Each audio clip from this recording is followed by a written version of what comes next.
안녕하세요.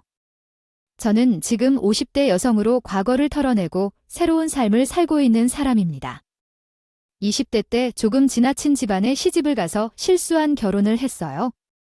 이 나이가 되어도 정말 많은 고난을 겪었어요. 결혼 생활 25년 동안 남편과 시댁에 철저히 이용당했고 무시와 가스라이팅을 당했어요. 제 사주에 남편 복이 많다고 했지만 그 복이 남편의 재산뿐인가 싶었는데 이제야 그 복을 알게 되었어요. 제가 이 나이에 이혼도 하고 재혼도 했어요. 과거를 완전히 잊을 만큼 새로운 가정은 너무 좋아요. 심지어 시어머니와 지금의 남편은 정말 다정하고 따뜻한 사람인데 더 중요한 것은 시어머니가 더 따뜻하고 상냥하신 분이라고 느꼈어요. 그래서 저는 시어머니를 많이 존경하고 의지해요. 남편보다 시어머니를 더 좋아하는 편입니다. 우리 시어머님에게 어처구니가 없는 일이 발생하여 이야기해야 해요. 우리 시어머님은 세상에서 둘도 없이 좋으신 분이세요. 저는 많은 상처를 받고 이혼도 했는데 이상하게도 어머님과 이야기를 하면 마음이 힐링되어요. 새로운 남편은 아직 결혼을 하지 못했는데 어머님은 그런 아들을 내가 데리고 살아주는 것만으로도 너무 감사해 하십니다. 그렇게 한평생 무시받는 중 어떻게 버티셨을까 생각해 너 자신을 위해서 이혼을 결정해서 정말 잘했다. 어찌나 행복해야 하는지 알게 되어서 다행해요. 이렇게 아름다운 사람을 왜 괴롭히는 거야? 그 사람들은 분명 언젠가 천벌을 받을 거야. 어머님이 그렇게 말씀해 주시니까 제 묵은 상심이 조금씩 사라지고 있는 느낌이에요. 어머님과 이야기하면 정말 좋습니다. 가슴이 뻥 뚫리고 기분이 좋아져요. 정말 큰 위로를 받고 있어요. 상처가 너무 깊어서 이런 말에 위로를 받는 거야? 그런 인간 같지 않은 사람들 속에서 대접받지 못하고 살아서 많이 쪼그라들어 있어서 그래요? 지금이라도 좋은 사람들을 만나서 좋은 추억만 쌓으면 그때의 감정들을 이겨낼 수 있는 힘이 생길 거예요. 제가 이제야 제대로 사는 기분이에요. 저는 어머님과 남편으로 충분히 위로를 받고 있어요. 감사해요. 혼자 살아도 충분히 잘 살 수 있을 텐데 우리 아들을 데리고 살아주니 내가 더 고맙다는 걸 알아요. 이런 시대도 있구나. 내가 이런 대접을 받으면서 살 수도 있는 거구나 하며 감격스러웠어요. 이렇게 마음으로 잘 맞는 사람들과 한 가족이 될 수 있었어요. 그런데 재혼은 그 당시가 코로나19 대유행 상황이었고 남편은 처음 결혼하는 반면에 제가 연상이어서 평범한 결혼식에서 웨딩드레스를 입고 결혼식을 올리는 게 어색하고 상황이 어려웠습니다. 그래서 우리는 혼인신고만 하고 살림을 합치기로 했는데 가까운 친척들에게만 전화로 우리 결혼 소식을 전했습니다. 남편은 원래 어머니와 함께 큰 아파트에서 살았지만 결혼 후에 분가하면서 어머니가 그 집을 너무 커서 쌀쌀하기도 하고 청소하기도 힘들다며 작은 아파트로 이사하고 싶어 했습니다. 저는 시어머니와 같이 살아도 괜찮을 정도로 스트레스를 받지 않았지만 어머니는 그에 반대했습니다. 어머니는 적당한 거리에 따로 살기를 원하셔서 우리 신혼집 옆동으로 이사를 시켰는데 이사 준비로 많이 바빴습니다. 뵙기로 알고 있어요. 그러더니 아들도 독립하여 새로운 집으로 이사했고 어머니도 새 집으로 이사하신 것 같아서 많이 외로워하셨다고 합니다. 결국 노인정에 가기 시작하셨어요. 제가 재혼했을 당시에 어머님은 3살이었는데 옆집 할머니가 어머님을 노인정에 가도록 추천했다고 합니다. 옆집 할머니는 노인정의 대표였어요. 저는 일하는 입장이었기 때문에 자주 보러 가려다가 퇴근 시간이 늦어서 자주 방문하기 어려웠어요. 그래서 매일 전화를 했어요. 할머니께서 저에게 따뜻하게 대해주시고 위로해주셔서 정말 기분이 좋았죠. 제가 먼저 전화를 걸기도 했어요. 어머님은 노인정에 가기 전에는 사실 똑같은 일상을 보내셨기 때문에 말할 것이 별로 없었지만 노인정에 가시면서 정말 즐겁다며 그날 있었던 이야기들을 많이 나누신다고요. 오늘 옆집에 사는 할머니께서 이야기를 해주셨어요. 처음으로 노인정에 갔다 왔는데 정말 신기했어요. 사실 노인정이 어떤 곳인지는 들어보기만 했고 아직 가본 적이 없다고 생각했었는데 실제로 가보니 동갑이 많이 모여 있었어요. 게다가 모두 나이도 비슷하고 비슷한 시대를 경험했던지라 말이 잘 통했어요. 제 동창 친구들을 만난 기분이었어요. 어머나, 할머니가 어머님이라고 해도 벌써 그리 하시다니 어떻게 지내시는지 궁금하네요. 어쨌든 가서 즐겁게 지내시다니 다행이에요. 사람들이 많았나 봐요. 정말 많았다고요. 이웃 할머니, 이웃 할아버지들이 다 함께 모여 계셨으니 북적북적한 분위기였어요. 요즘에는 좀 조용한 편이라 잠시나마 웃음소리를 들으며 기쁜 시간을 가졌어요. 할머니, 할아버지들이 지역 발전에도 힘을 내고 계신다고 하더라고요. 학교 주변에서 이런 모습을 보니 더욱 자랑스럽고 기쁘더라고요. 청소나 부루이 돕기에 줄 김치를 담그거나 그런 활동도 한데 나도 그런 활동하고 싶어 즐겁다니 다행이에요. 어머님은 잘하실 것 같아서 좀 걱정했었는데 그곳에서 시간을 보내다 보니 좀 안심이 됩니다. 응, 나도 참 마음에 든다. 내일도 가볼 생각이야. 아침밥을 먹고 거기 가면 점심도 함께 만들어 먹고 간식도 각자 집에서 싸서 나눠 먹고 하루 종일 있을 수 있겠다고 생각해. 내일 가보고 또 이야기해 줄게. 그래서 시어머님은 노인정에 다니게 되었어요. 노인정의 첫인상은 매우 강렬했고 앞으로 어떤 일이 벌어질지 어머님은 많이 기대하고 있었습니다. 그런데요, 어머님이 노인정에 다닌 지 3일이 지난 후에 문제가 생기기 시작했습니다. 먼저 첫 번째 문제는 돈 문제였어요. 어머님은 오늘도 노인정에 머물고 있습니다. 친정이 부유한 것도 아니었고 남편에게 돈을 낭비해서 내조를 갖출 수 있는 재력이나 기술을 갖고 있는 것도 아니었어요. 하지만 남편의 시각보다는 내 시각이 더 나은 것 같았거든요. 잔소리를 듣기 힘들었고 보다 못해 안 되겠다 싶어서 남편의 회사 업무에 참견하기 시작했어요. 남편이 손대려고 하는 일이 있으면 일단 막아서 그 분야에 대해 알아보기 시작했었어요. 여보, 지난번에 말한 것은 괜찮은 것 같지만 이번에 당신이 중국 제품을 가져오겠다는 것은 좀 나쁜 것 같아요. 여기서 손해를 보지 않으려면 기존에 조금 비싼 제품을 알아보았던 게 훨씬 더 좋을 것 같아요. 내 의견을 무시하지 말고 한번 시장 조사나 해봐요. 내 말이 맞다니까? 아이씨, 중국에서 싸게 수입할 수 있는 제품인데요. 왜 자꾸 초를 치고 그래요? 당신이 사업을 하고 싶다는 건 무슨 의미인가요? 사업에 대해 곁눈질로만 보고 배우는 거라면 할 수 있는 게 많다고 생각해요. 절대 아니에요. 당신이 말한 대로 하면 원가가 높아진다고 하는데 그만큼의 마진이 들어온다니까요. 마진도 중요하지만 제품도 중요하다는 법이죠. 이번에 한번 제가 해보자는 대로 딱 한 번만 해봐요. 반응이 좋을 수도 있잖아요. 남편은 고집 센 제가 혹시라도 잘못하면 책임을 져라고 협박해왔어요. 왠지 모른다면서 자신감 있게 고개를 끄덕였고 남편이 제대로 판다고 해서 물건을 가져와 팔기 시작했어요. 대박은 아니지만 중박을 친 셈이에요. 반응이 좋아서 두 번째, 세 번째 말을 들어주기 시작했고 엄청난 성과를 내진 않았지만 어느 정도 성공했다고 할 수 있어요. 남편이 하고 싶은 대로 해서 손해를 보는 일은 없어졌어요. 시어머니는 그런 행동을 보고 이렇게 말씀하셨어요. 군뱅이도 그러는 재주가 있다고 하는데 너한테 또 이런 안목이 존재하는구나 할 줄 아는 게 하나도 없는 줄 알았는데 그래도 나름 할 줄 아는 게 있었네. 앞으로도 우리 아들 내주 열심히 하면서 돈 벌 구멍을 좀 찾아라. 그게 진정한 내주인의 눈이라고 해도 좋을 거라. 조금만 배우면 남편보다는 잘할 수 있을 거라는 뭔가 모르게 자신감이 있었어요. 어디 가서 자랑은 안 해왔는데 사실로 법대를 낳은 여자라는 거거든요. 변호사 준비를 하고 있었지만 사법고시에서 계속해서 낙방을 해왔어요. 합격이라는 두 글자가 저에게는 너무 멀고 먼 이야기였거든요.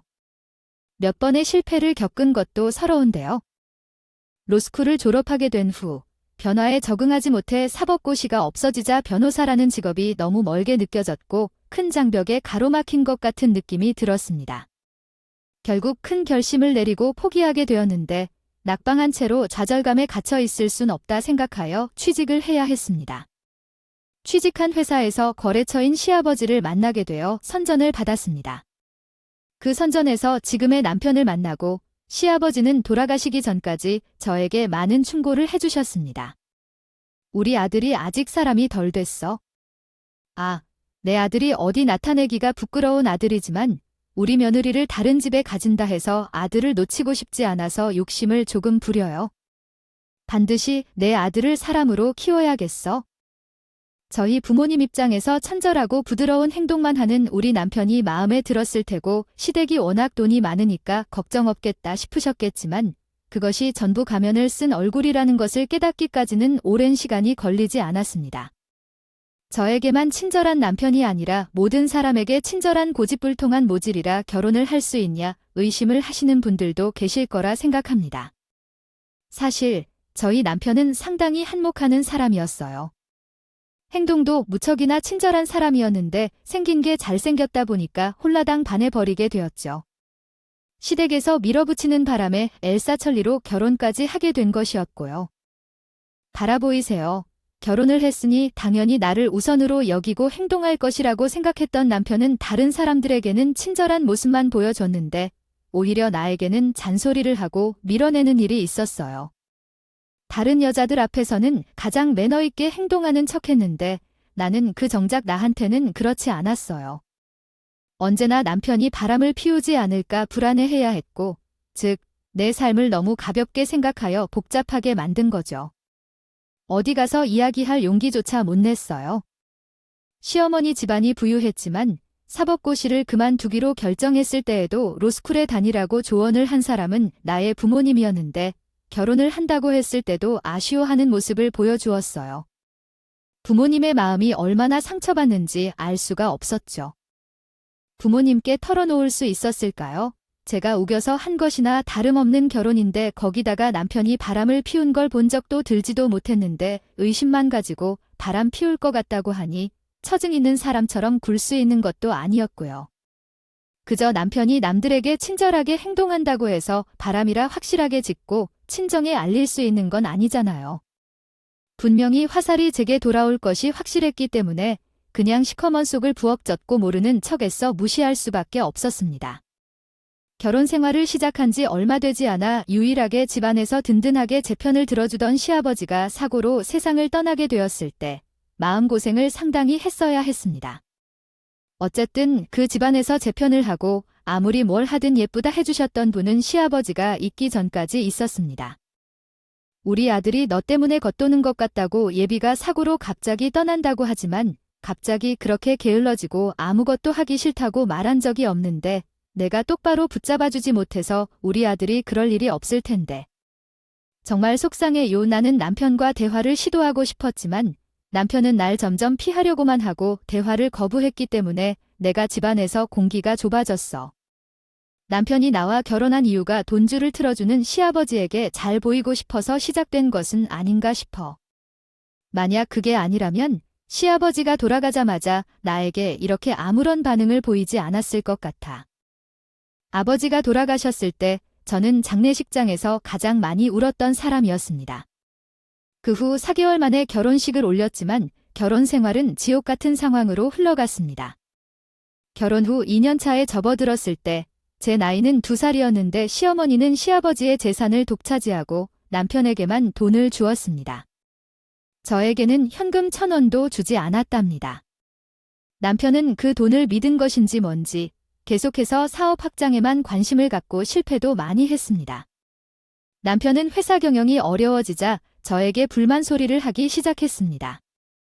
솔직히 말해서 남들은 맞벌이도 하고 그러는데 당신은 집에만 있으니까 좀 그래? 회사 경영하는 것도 힘들고 요즘은 회사에서 돈을 벌기가 어려워라는 말까지 들었습니다. 다른 생활비를 내지 않을 것 같아요. 사장이 되어서 직원들의 월급이 미뤄지는 상황은 못 본 적이 없어요. 직원들을 위해 내가 월급을 포기해야 할지도 몰라요. 여보, 지난번 제가 참여한 프로젝트는 성공했고 회사 업무 중에는 자주 저한테 문의하는 일들이 많았습니다. 그런데 갑자기 회사 경영에 어려움이 생겼다며 월급을 주지 못한다는 말은 이상하다고 생각해요. 생활비를 주지 않으면 우리 공과금, 식비를 내는데 어려움이 있을 텐데 회사가 어떻게 운영되는지 잘 알고 계시잖아요. 생활비를 주지 않는 것은 말이 안 되는 것 같아요. 또한 다른 재정 문제가 있다고 의심을 하는 건가요? 회사 경영은 한 가지만 잘하는 것으로 성공하는 게 아니에요. 물론 당신의 도움으로 성공한 프로젝트가 있긴 하지만 그것들이 모두 수익을 올리지 못하는 것들이라는 걸 알아요. 천금이라는 거리가 멀다는 것을 당신도 알고 있으면서 나를 의심해. 언제 또 의심을 했다고 그렇게 띄우고 그래요? 당신이 화를 내니까 더 수상해 보이잖아요. 생활비를 못 가져다주는 회사 사장이 말이 안 되니까 하는 소리죠. 이런 회사도 있고 저런 회사도 있는 거지? 당신이 우리 회사 돌아가는 것을 100% 알고 있는 것도 아니면서 왜 말을 그렇게 하고 그래요? 내가 마치 돈을 어디로 빼돌리는 사람처럼 의심하면서 말을 하니까 더 기분이 더러울 수밖에 없지. 남편이 발작을 하듯이 부정을 하니까 더 수상한 게 있죠. 생활비를 한 푼도 안 준다는 것도 수상했고 저는 결국 의심을 지우지 못하고 남편 몰래 남편의 휴대폰, 컴퓨터 같은 것을 뒤져봤는데 아무것도 나오지 않더라고요. 근데 그거 아시죠? 깨끗하니까 더 수상한 사태가 벌어졌다.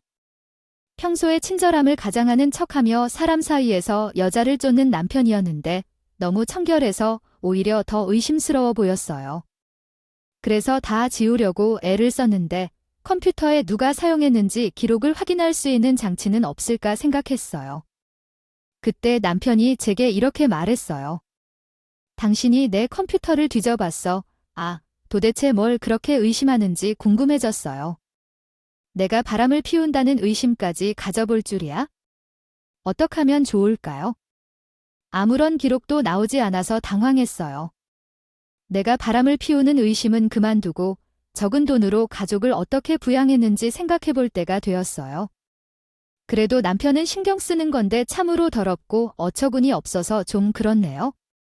아이고, 그냥 컴퓨터를 쓰다가 열어본 거예요. 친정 아버지께서 이메일 좀 보내달라고 하셔서요. 달라고 부탁을 하셨는데 내가 어떤 의심증이 있는지 알려달라고 그러시나요? 다른 것을 찾아보기 전에는 전혀 생각하지 않았는데 그렇게 말씀하니 좀 기분이 그렇네요. 이번에는 증거가 없어서 그냥 넘어가는 걸로 알겠어요. 다음부터는 내 사생활을 샅샅이 조사하는 생각을 하지 말고 생활비가 부족하면 직접 돈을 벌어 쓰는 방법도 있으니까요. 하지만 이것도 뭐 손발이 맞아야 하는 일이죠. 박수 소리를 내는 법이야? 남편은 생활비가 부족하면 돈을 벌어오라고 했지만 시어머니는 집안의 여자가 무조건 집을 지켜야 하는 규칙이라고 말씀하셨어요. 어찌됐든 남편을 섬겨야 한다면서 계속 존댓말로 대해야 한다고 말씀하셨으니 상황이 좀 그렇네요. 더 나아가서 돈을 벌어야 한다면 여자는 집을 보살피고 있어야지요. 남편이 출근하고 퇴근할 때 맞춰 밥을 차려놓고 있어야겠네요. 집안일이란 고민이 되겠지만 외출해서 돈을 번만한 것으로 대답하고 남편과 함께 마음을 모을 생각을 하려 했던 건가? 그런 일은 안 돼요. 결혼한 지 4년이 되어도 이렇게 할 수도 저렇게 할 수도 없고 솔직히 말해 그냥 애를 먹는 상황이었다. 양난 이후 아리를 어찌나 했을지 차라리 제 몸이 2개였으면 좋겠다는 생각까지 했다니까요. 그런데 일이 늘 하루아침에 생기긴 하더라고요. 시어머니가 갑자기 쓰러지셨습니다. 아, 너무 갑작스런 상황이라 정신이 없었죠. 시어머니가 폐렴에 걸려서 꽤 오랜 시간 병원을 다니시면서 항생제를 먹고 치료받았습니다. 그러던 중에 우리 시어머니가 어릴 적에 결핵을 앓았던 이력이 있었거든요. 폐결핵으로 인해 상태도 좋지 않았고 폐렴까지 오랜 기간 고생하다 보니 합병증이 생기게 되었습니다. 확장자료 농양이라는 합병증은 세균 감염에 의해 발생하는 증상이라고 합니다. 배 농양이 조기에 치료되면 그다지 심각하지 않을 것 같지만 현재의 상황은 꽤 오랜 시간이 흘렀습니다. 배에 구멍이 생겨 그 구멍이 주머니 모양으로 고름이 채워지는 이 병은 잘 알려진 질환이지만 약물 치료로 치유될 수 있지만 이미 농양이 파열되어 호흡곤란을 유발하고 응급실에 이송된 환자의 경우는 위험합니다. 폐농양은 처음 듣는 병명이라 어지럽기는 했지만 위험하다는 말을 듣자 놀라서 겁이 났습니다. 병원에 즉시 응급조치를 받았지만 파열된 부위의 상태가 좋지 않고 조직이 점점 굳어지고 있다고 하여 폐섬유화 질병이 될 수도 있다는 것입니다. 폐가 굳으면 시간이 지날수록 호흡이 어려워지고 몇 년 안에 사망에 이를 수 있다고 하더라고요. 이미 진행되고 있는 배양 유종은 멈출 수 있는 방법이 없습니다. 약물을 통한 진행은 가능하나 언제 진행 속도가 빨라질지 장담할 수 없는 부분이고요. 서서히 주변을 정리하시고 마음의 준비를 하고 계셔야 할 것 같습니다. 의사의 말에 충격을 받고 있는데 옆에 있는 남편이 곰곰이 생각을 하더니 의사의 말이 끝나기가 무섭게 시어머니가 입원해 있는 병실에 달려가서 말을 했더라고요. 엄마, 언제 죽을 것인지도 모르고 있는 상태라고 하더라고. 엄마가 언제 죽을지도 모른다는데 일단 상속을 나누는 것은 좋지 않겠어요. 엄마가 돌아가신 후에 재산을 정리하려고요. 세금이 많이 나가고 복잡해진다는 걸 생각하면서 이렇게 이야기하지 말아야지. 아니, 너는 그래? 엄마한테 그런 말을 하다니. 가사까지 갔다 오겠다고 하셨나? 아무리 병원에서 몇 년 안에 죽는다고 말한 게 아니라면 지금 진행 중인 병에 대해서 정확한 소견이 아닌데. 너는 언제 죽는다고 날짜를 알 수는 없어. 앞으로 5년, 10년 더 살 수도 있는데 이미 유산을 빼앗겠다고 서두르지 마라. 제대로 줄 수 없다. 엄마나 아버지가 남긴 돈에 대해서 그리 탐욕 갖지 말고 미리 증여해야 세금도 싸게 먹힌다는 걸로.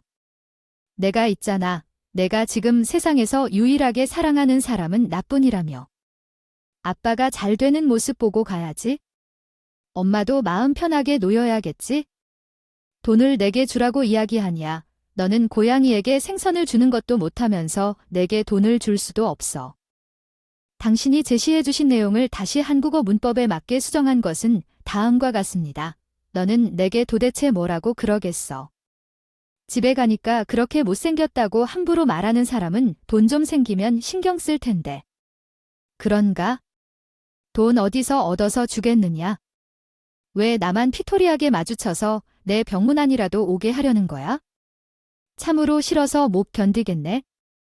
언젠간 모든 걸 다 해줄 수 있다고 했던 사람이 이렇게 바뀔 줄 알았나? 아들아, 넌 잘난 척한 모습을 보는 게 싫은 엄마 마음에야? 세상에 그런 엄마가 있을 수 있겠냐? 엄마, 돈만 생각하는 것 같아. 정말로 너무 탐심 많은 것 같아. 정말로 그런 채로 죽어서 제사 밥 못 먹을 걸 아이고, 이 놈이 돈에 환장한 것 같아. 내 상황을 어떻게 알았는데 여기 와서 돈 구걸하니. 진짜 이런 소리 하면 안 돼. 이렇게 아플 때에 없는 엄마한테도 이런 소리 하니. 온몸이 열이 39도까지 오르고 오이가 들어와 죽을 것만 같은 상황이네. 제사상령을 해서 응머니가 팡팡팡 치며 말했는데 정말 내 남편이지만 철이 없어서 너무 없고 자기 생각밖에 못하는 남편이 한심스럽게 느껴졌어요. 남편이 쑥쑥 걷어다니면서 병신을 나가고 나만 덜렁덜렁 남겨졌는데 시어머니의 표정은 전혀 좋지 않았어요. 어머님 아들을 이렇게 키울 뿐인데 정말 답이 없으시죠. 금이야 오기야 키울 텐데 내내 돈 달라는 소리만 하고 그 사람은 돈 말고는 아무 생각도 없는 사람 같아요. 제게도 나가서 돈을 벌어다가 생활비를 마련하라고 하더라고요. 어머님이 재산을 쥐어주어도 돈을 쓸어 다니느라 바쁘신데 어머님이 챙길 만한 사람이 아니라고요. 저도 답답해서 솔직하게 말했더니 시어머니도 이때부터 사람이 좀 변하는 듯해요. 요즘 말로 하면 현타가 찾아왔다고 할까요? 시어머니가 갑자기 사망하니 아들도 신뢰하기 힘들어했어요. 아들이 아픈 상태이면서 이런 상황에서 신뢰가 흔들렸답니다. 이로 인해 어머니가 불쌍해 보인 것 같아요. 이런 상황에서 제게는 부정적인 마음이 들어 시어머니 관리에 참여하게 되었어요.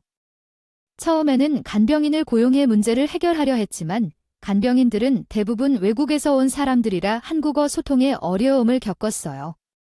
그래서 시어머니가 답답해하고 마음에 안 들었다는 이야기를 많이 들었어요. 제가 영어를 잘 못해서 번역을 부탁해도 이해 못하는 척하고 사소한 이유로 치의합니다. 정말 답답했죠. 그렇게 실증이 나자 사람을 바꾸어 보기로 했어요. 시어머니와 더 잘 소통할 수 있는 분을 찾기로 했습니다. 다가 말이야, 시어머니가 난리를 치니까 처음에는 내내 알겠습니다 하고 시어머니가 원하는 대로 사람들을 교체해 주었어요. 아, 한두 번이야 말이죠. 몇 번씩 난리를 치니까 더 이상은 일을 하겠다는 간병인이 존재하지 않았고 이 병원에서도 우리 시어멜니가 무척이나 까다로운 사람이라는 소문이 나기 시작하면서 간병인들 사이에서 대상 1호가 되고 말았어요. 우리 시어멜니는 천성이 부려먹는 사람으로 확실하게 부려먹어야 한다는 중이라서 간병인들을 막 대하긴 했었거든요. 보통 환자들이 오랜 시간 입원을 해 있으면 서로 얼굴도 알게 되고 인사도 하고 그렇게 지낸다고 하는데 우리 시어멜니는 그런 교류를 정말 열 짤 없는 사람이었죠. 어머님 옆방에 계시는 아주머니도 병원에 꽤 오래 입원 중이신데 심심하다 하시던데요. 어머님이랑 같이 말 동무하고 그러면 좋을 것 같지 않나요? 내내 똑같은 TV를 보고 있으면 재미없잖아요. 산책도 하시고 옆방 아주머니랑 수다도 떨고 하시면 시간도 금방 지나고 좋을 것 같은데 얘는 환자들이 친하게 지내봐야 뭐가 좋다고 저승이나 가까워지는 거 아니냐. 가망도 없는 인간들끼리 뭐 저승길 동물을 만들어서 뭐 하겠어. 죽어서 뭐 같이 황천길 넘어가라 하는데 이것 뭐냐 어렴풋이 그럴 마음 없으니까 입 밖에도 꺼내지 마라. 처음에는 다른 사람이랑 교류를 안 하겠다고 본인은 여기서 꼭 태어날 거라던 시어머니는 시간이 지나면 지날수록 풀이 팍팍 꺾였어요. 퇴원을 하라는 말도 없고 계속해서 숨이 가빠져 이미 다들 시어머니에게 붙은 까다롭고 피곤한 사람이라는 수식어 소문 때문에요. 가까이 다가오려던 사람이 없었어요. 시어머니는 점점 무기력해지고 심심해하셨고 결국에는 제게 고개를 푹 숙이셨어요. 그래, 아윤의 말이 맞아요. 병원이란 곳은 사람을 참으로 지치게 만들어 가만히 있어도 곧 죽을 것 같아요. 말이죠. 난징앤의 말을 듣고 다른 사람들이 유도하면서도 잘 지냈어요. 그렇지만 이건 왕따도 아니고 여기서 혼자 있는 게 무기력해지게 만들어. 그래서 내가 내 말 동무를 해주면 좋겠다. 매일 같이 와서 나에게 이것저것 이야기도 해주고. 시어머니는 고개를 푹 숙이고 제 눈치를 보는 듯한 말투로 말씀하셨어요. 호랑이가 갔던 체험이 있는데 병세가 더욱 심해지고 태울 기미가 사라지자 저에게 고개를 숙이면서 부탁을 했습니다. 하신 말씀을 요약하자면 여성은 남편과 사위 사이에서 갈고차게 힘들게 살아가고 있습니다. 남편은 모자란 점이 많고 엄마와의 관계에 대해서도 이해를 보여주지 않습니다. 그러나 여성은 노력하고자 하며 어렵고 복잡한 상황에서도 긍정적으로 마음을 다잡고 있습니다. 내가 그 고생을 왜 해야 하는지 당신만 믿습니다. 어차피 재산을 가져온다면 왜 그렇게 고통스럽게 하면서 가져와야 하는 걸까요? 당신이 배만 불려주고 한 푼도 제대로 내게 주지 않을 사장인데 생활비조차 꼬박꼬박 안 주는데요. 돈이 생기면 진짜로 내게 답이 없는 사람이 되지 않을까 싶어 싫습니다.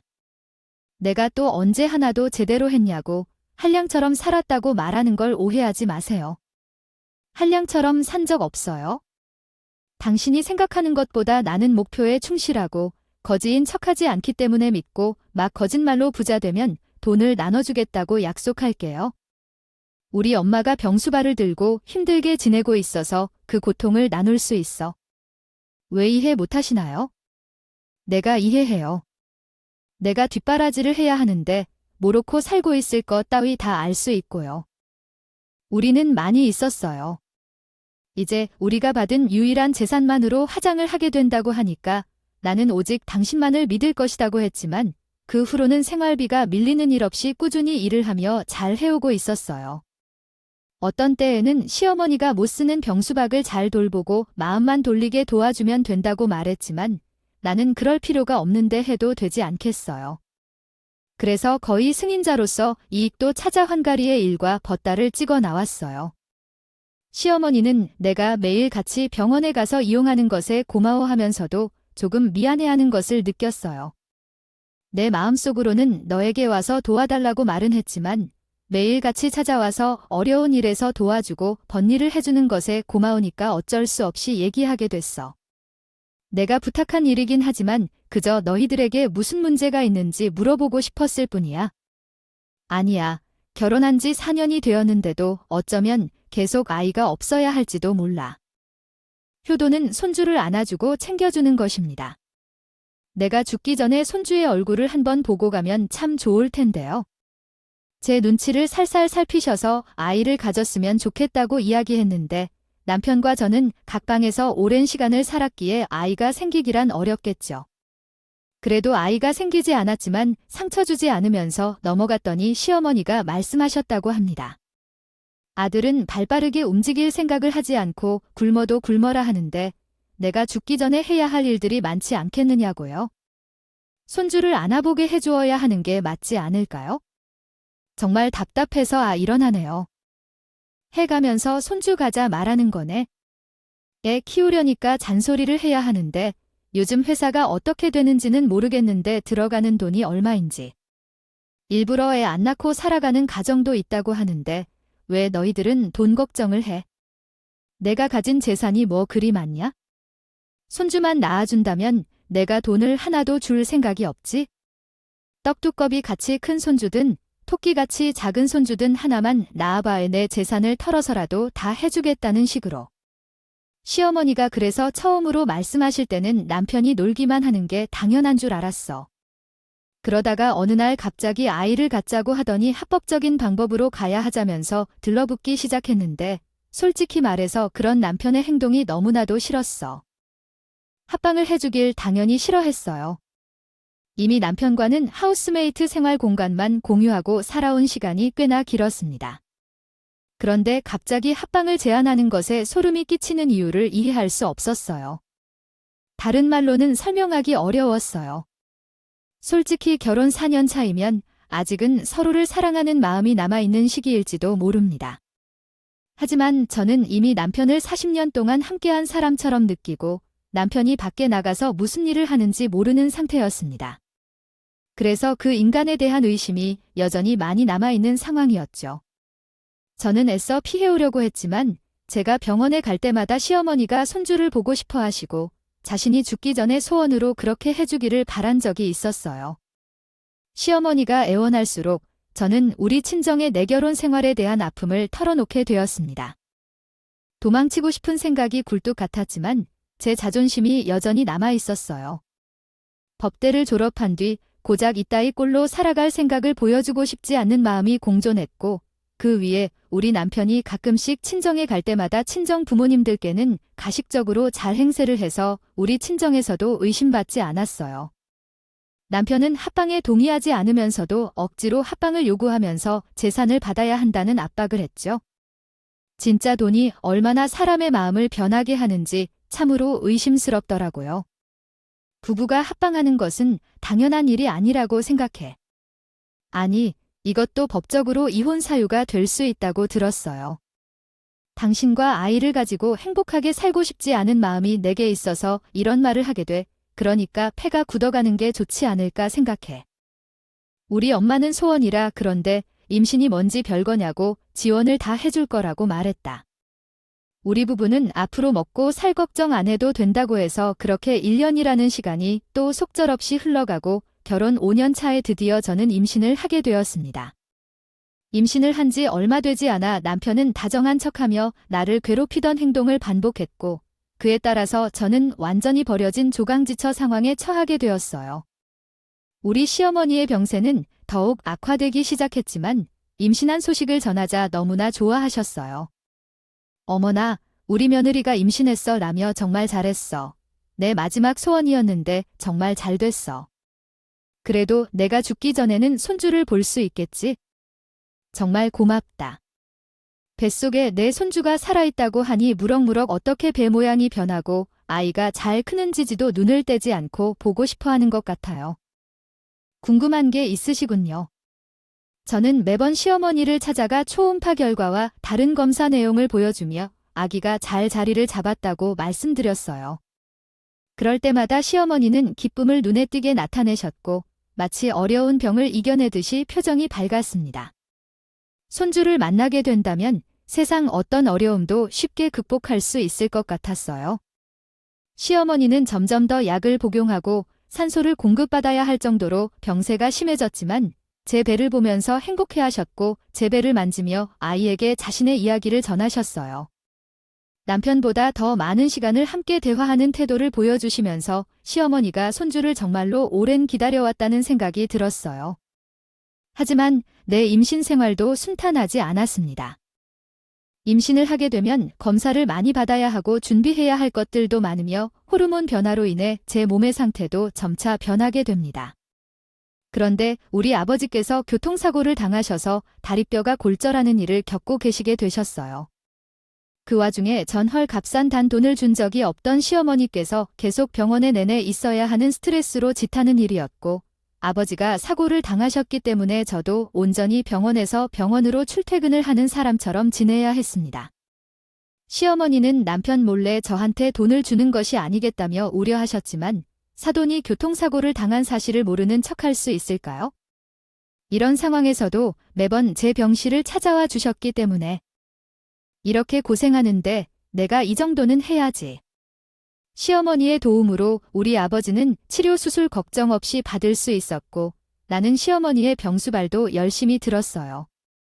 그때부터 감사한 마음이 들어서 나도 괜히 더 힘이 나게 되었어요. 시어머니가 내 남편 모르게 돈을 줬는데 그 덕분에 남편은 아버지의 수술비를 받았다는 사실도 모르고 나에게 잘해주고 칭찬도 했었어요. 하나만 알고 둘은 모른다는 남자였지요. 제가 임신한 지 8개월이 되었을 때까지 매일 시어머니의 병수발을 들었으니 얼마나 힘들었을지 상상해 보시겠어요? 물론 하고 싶은 마음도 있었고 시어머니가 저에 대한 마음가짐도 많이 바꿔주었기 때문에 하기도 했지만요. 그런데 우리 시어머니의 증세가 급격하게 악화되면서 위치해 있다가 누워서 일어나지도 못해서 제가 시어머니 똥오줌까지 다 치워야 했는데 임신을 했으니까 얼마나 힘들었겠어요. 물론 간호사 선생님이 와서 도와주고 알려주고 한다 해도 만사의 임산부가 그걸 해내기가 쉽지는 않더라고요. 배가 불러서 앉아있는 것도 힘든데 시어머니는 저에게 그럴 때마다 미안해하면서도 자기 손발이 되어줄 사람은 필요하니까 은근히 잔소리를 하시면서 말씀하셨어요. 뭐 이해 못할 건 아니었죠. 제가 아니면 올 사람이 없었으니까요. 내가 사도 어은 치료비 다 돼준 거 알지? 내가 너 아이만 낳으면 돈 지원도 팍팍 해준다고 했잖니. 내가 기운에 차릴 때까지만 조금만 부탁하마. 내가 내 손발이 되어줘야지. 그런데 사람 인생 한순간이라고, 시어머니의 증상이라고. 갑작스럽게 나빠지면서 그 이후로 일주일 만에 시어머니의 호흡이 멎어버리게 되었습니다. 일주일 전까지만 해도 저에게 곧잘 말을 것이다가 시어머니가 하루아침에 세상을 떠났다는 게 믿어지지가 않았어요. 밤에 잠들 시간에 벌어진 일이라 저도 병원이 아니라 집에 있었고 병원에서 급하게 연락이 와서 남편이랑 함께 병원으로 갔을 때는 이미 시어머니가 눈을 감은 뒤였습니다. 저는 너무 놀라서 주저앉았는데 남편은 직원에게 물어보더라고요. 이 병원에서 사망했으니까 여기 장례식장을 이용할 수 있죠? 장례식장을 이용하는 건 어디로 가서 물어봐야 하나요? 그래도 좀 큰 호실에서 하는 게 좋겠는데, 제가 또 사장님이라 직원들이 다 올 것 같거든요. 장례식장에 가서 문의하면 되죠. 마치 이전부터 이런 상황을 준비해온 사람처럼 보이는데 이성적이라고 할지 아니면 인간 새끼가 아닌 것 같다고 해야 하는 건지. 장식장을 준비하는 동안 저도 상복으로 갈아입고 임신한 몸으로 장례식장을 지키는 게 맞나 싶었지만 남편은 이리저리 연락을 돌리느라 바빠서 제가 이런 고민을 하고 있다는 것도 모르더라고요. 더 황당한 건 소식을 들은 손님들이 하나둘씩 찾아오는데 남편 새끼는 뭐가 그리 바쁜지 상주가 자리도 안 지키고 계속 바깥에 왔다 갔다 하더라고요. 그렇게 이틀이라는 시간이 순식간에 가버리고 시어머니의 발하는 날 남편이 잠시 나갔다 온다고 하더니 웬 여자 하나를 데리고 장례식장에 들어오는 게 아니겠어요. 저는 처음 보는 사람이었고 남편이 설명을 해주지 않았기에 그냥 그대로 두었네요. 멀뚱멀뚱하지만 왠지 싸한 느낌이 들어 남녀 사이가 아닌 것처럼 느껴졌어요. 발인을 하는 날이었으나 친척들이 다 있는 자리였는데 남편이 갑자기 저를 빤히 보더니 피식 웃으면서 그러더라고요. 당신이 먼저 인사를 해야겠네. 오늘부터 내 마누라가 될 여자야? 내가 너무 갑작스럽게 이야기해서 황당할 거라 생각하지만 받아들여. 당신이야말로 장례 치르면서 정신이 어떻게 될지 알 거야. 오늘부터 마누라님이야. 그게 무슨 말도 안 되는 소리야. 한 번에 못 알아들을 줄 알았다. 내가 너무 앞뒤 다 빼놓고 말을 했지? 오늘이 발이 나는 날이니까 납골당에 엄마 모시러 가게. 이제 내 인생의 걸림돌처럼 이래라 저래라 하는 사람도 사라지는 거야? 아니겠어. 아예 그러니 이젠 그만 방 빼고 나가 주었으면 좋겠다고 말이야. 이 사람이야말로 그동안 나에게 힘이 되어주고 의지가 되어주던 여자다. 이거야. 당신이랑 이제 이혼하고 싶어. 당신이랑 결혼한 건 우리 아버지 때문이었지 내 의지는 아니었잖아. 이혼 도장 순순히 찍어줄 거니까? 아니면 소송이라도 걸 거야? 뻔뻔하게 저 자의 손을 잡고 말을 하는데 기가 막히더라고요. 이럴 거면 나한테 임신하라는 이야기는 왜 한 거니? 아이 낳고 나랑 오순도순 우리 가정 꾸리면서 행복하게 살자고 한 건 누군데? 이제 와서 나한테 방을 빼라고 당신이 지금 말도 안 되는 소리를 많은 사람들 앞에서 하고 있는 거야? 진짜 미친 거 아니야?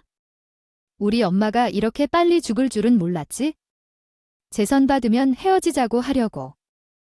이제 2번 다시 보지 않겠지만 악행은 반드시 자신에게 돌아온다는 걸 회장 할머니도 깨달을 것입니다. 제 이야기는 여기까지입니다. 긴 이야기를 들어주셔서 감사합니다. 진짜 너무 속상해. 왜 시부모님은 왜 남편을 두고 떠나는 걸 두렵게 생각했는지 이제야 깨달았어. 나중에 대화해야 해. 당신은 지금 많은 사람들 앞에서 불륜 사실을 고백하는 행동이 얼마나 어리석은 짓인지 알아야 해. 너는 나와 이혼을 하겠다고 말한 후에도 책임질 증거를 제시하지 않으면서 이야기를 끌고 가는 건 무슨 소린지 모르겠어. 나중이라는 건 또 언제 말하는 거야?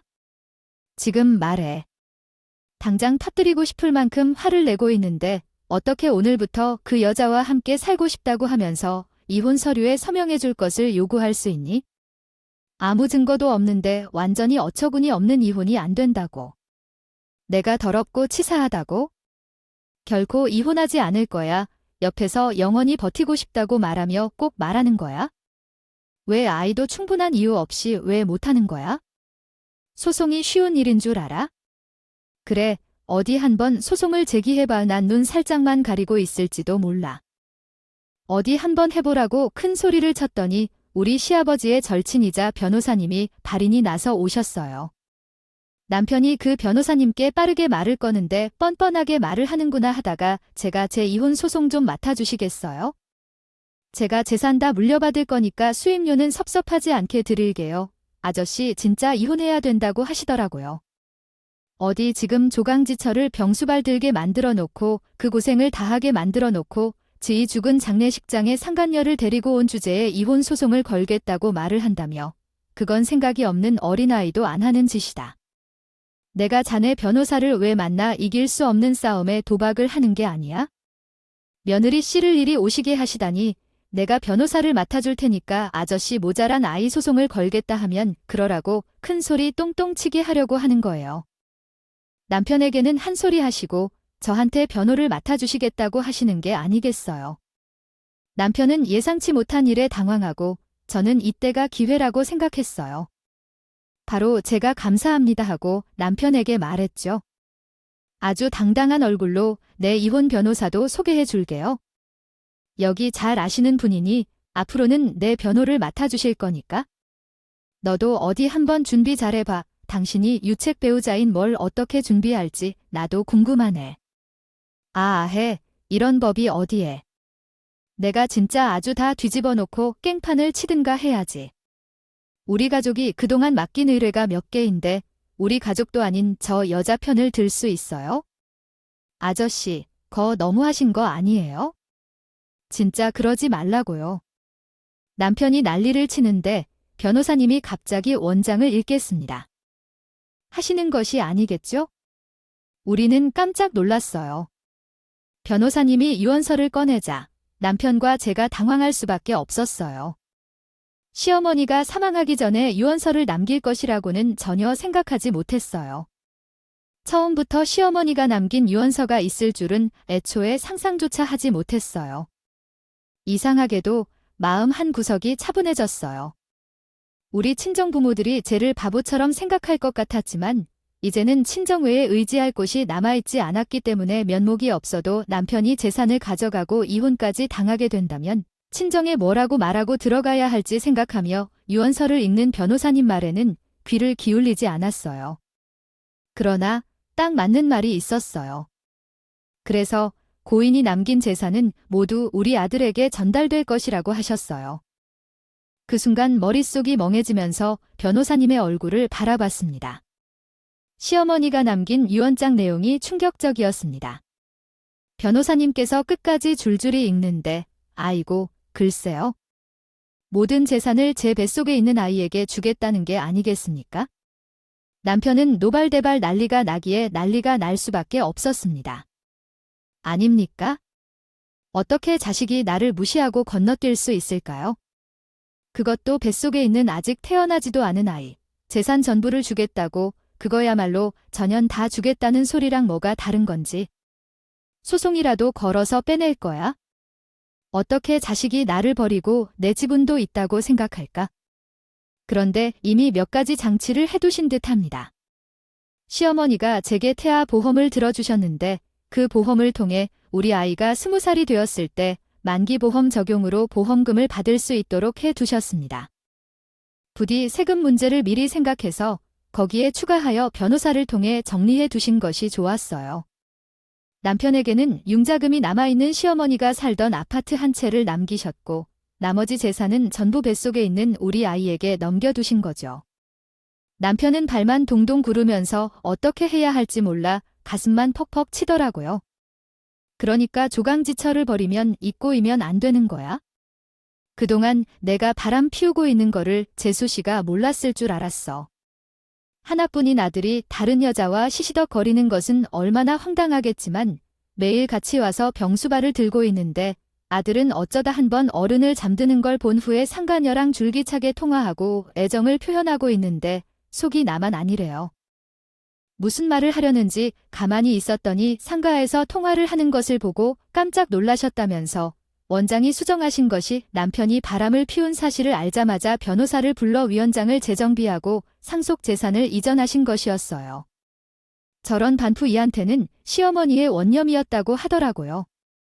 어차피 며느리가 없으면 망할 회사를 질질 끌고 가다 어느 날 대차에 맞아봐야 정신을 차릴 거라며 앞으로 융자금을 갚으며 정신 차리고 살아보라고 했던 것이 시어머니의 마지막 말이었다고 하시더라고요. 변호사님은 저에게 보험 증서를 주면서 그렇게 말씀하셨어요. 아이가 20살이 될 때까지는 재수 씨가 남긴 재산으로 아이를 키우고 20살이 넘어가면 만기 보험금으로 충분히 아이를 키우고 먹일 수 있을 거라고 하셨다고 하시더라고요. 살 수 있을 겁니다. 재산이 한두 푼이 아니었으니까 아마 걱정 없이 키울 수 있을 거예요. 이혼 관련해서는 변호사 사무실에서 만나서 이야기를 하실 거예요. 저는 그 보험 증서를 받아들이고 그동안 시어머니에게 더 잘해주지 못한 미안한 감정과 감사한 감정이 번지면서 울었어요. 남편은 그 보험 증서를 찢어버렸다고 해요. 그럼 어떻게 해야 할까요? 이건 다시 발급해도 될 일인데 인간적으로 내가 한 것도 없는데 그 돈을 다 가져간다는 것은 말이 안 되잖아. 어차피 내 아이를 키우려 했었는데 그 큰 재산이 뭐가 필요해. 아, 애기 도만 가져가고 나머지는 나랑 나눠 쓰자. 융자금이 남은 저 아파트는 쓸모도 없어. 나눠 쓰자고, 뭐야. 자기 이제 도둑질이야? 아니, 현금 재산이 어마어마하다고 하다가 나한테 집도 사주고 차도 사준다더니 그 약속을 못 지키는 거야? 지금 내가 먹고 죽을 돈도 없는데 너한테 집과 차를 산다는 말이 나오면 참 몹시 짜증나. 장례식장은 그들의 말도 안 되는 다툼으로 완전히 아수라장이 되었어. 그는 여랑 싸우느라 시간도 못 보는 듯해서 벌써 화장터로 옮겨야 하는데 변호사님께서 한숨을 쉬며 다가와 이혼 절차까지 완벽하게 도와주시겠다고 하셨어요. 부모님께도 변호사님에게 감사 인사를 전했습니다. 예전에 들었던 이야기로 들었다니 며느님이 법대를 졸업했다고 하던데 이제라도 로스쿨 과정을 밟아보는 것은 어떨까요? 나이 36살이라고 해서 많은 나이는 아니니까요. 친정집으로 찾아오는 남편에게 매번 돈을 달라고 하자 경찰을 불러서 쫓아냈고 이혼 소송을 진행하던 과정에서 저는 아이를 출산하게 되었습니다. 남편 없이 아이를 낳아야 했던 것은 서운했지만 저희 가족들과 많은 사람들의 지지로 인해 이겨낼 수 있었어요. 출산 후 법원에서는 당연히 양육권과 친권을 모두 저에게 주었고 이혼을 못하겠다는 저의 의사를 받아들여 남편 편에게 이혼을 요청한 뒤 재산 분할 과정에서 성공적으로 지켜내어 이혼을 완료할 수 있었습니다. 지금은 로스쿨에 진학하기 위해 영어 실력을 향상시키는 공부를 하고 있는 중입니다. 물론 법대 출신이기 때문에 학습에 대한 자신감이 있어서 스스로를 격려하면서 공부를 하고 있습니다. 그런데 공부를 하려니 머리가 굳어 있는 것 같아 어려움을 겪고 있습니다. 앞으로 딱 1년 만에 공부하여 로스쿨에 입학하고 변호사가 되기 위해 준비해야겠다고 마음을 먹었습니다. 아이도 키우고 해야 하니까 1년 이상은 도전하지 않으려고 해요. 그래도 왠지 잘 될 것 같은 느낌이 드는데 이것이 제 착각일까요? 나이는 많아도 아직 제 인생 반도 안 걸은 것 같아서 변호사가 아니더라도 아이와 함께 시간을 보내며 할 수 있는 일이 있을 거라고 믿습니다. 천천히 찾아보려고 합니다. 제 인생은 이제 2번째 막이 시작되었으니 저는 맞물러 가겠습니다. 여러분 모두 행복하시고 제 이야기에 귀 기울여 주셔서 감사합니다.